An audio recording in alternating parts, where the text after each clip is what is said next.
Hello, everybody, and welcome back to the Today's Pastime podcast, a special weekend trade recap edition. We had 2 trades take place on Friday, and then 2 smaller ones on Saturday, in addition to a contract extension on Sunday.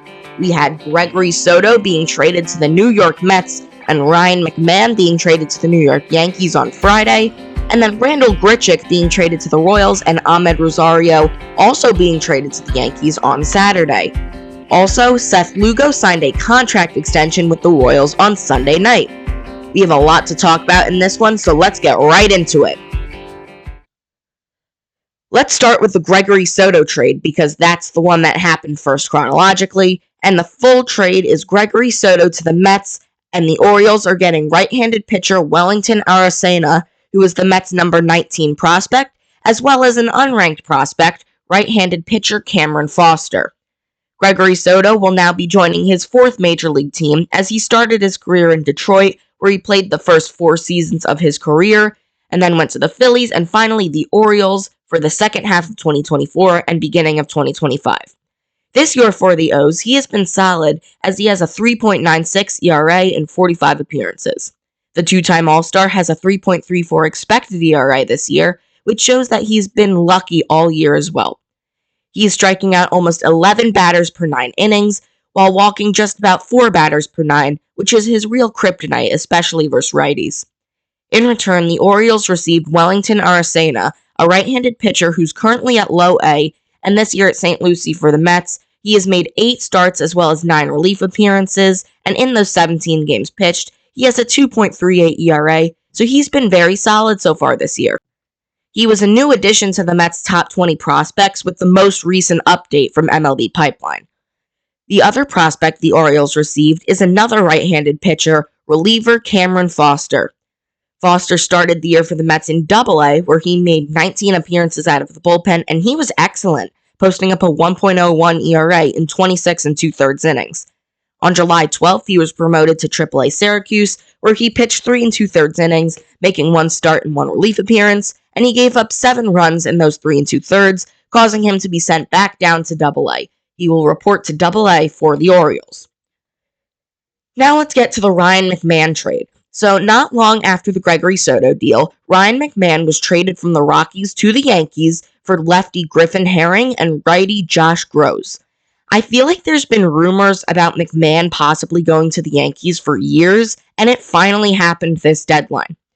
This year, he's hitting .217 with 16 home runs and 35 RBIs, which is good for a .717 OPS and a 92 OPS plus, meaning he is slightly below average on the hitting side.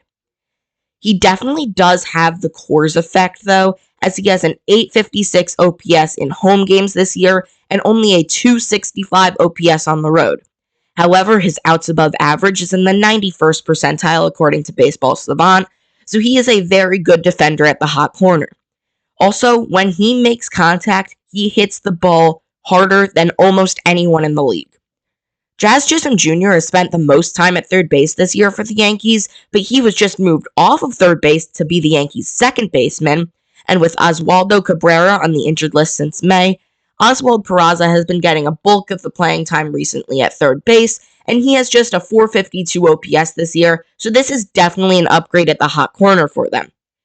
In return, the Rockies got left-handed pitcher Griffin Herring, who will slot into their system at the number 5 prospect.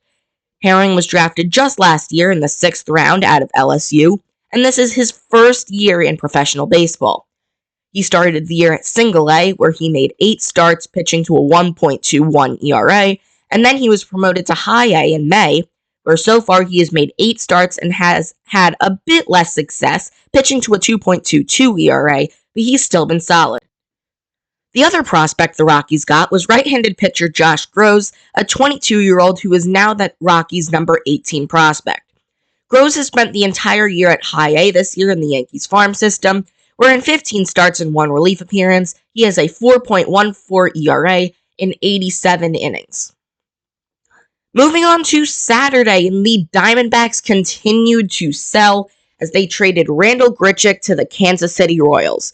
This was surprising to me because the Royals sat at 51 and 54 at the time of this deal, putting them 8.5 games out of the AL Central and 4 games out of the wild card. So I guess it's possible that they're still competing for the playoffs, but I expected them to be out of the race fully.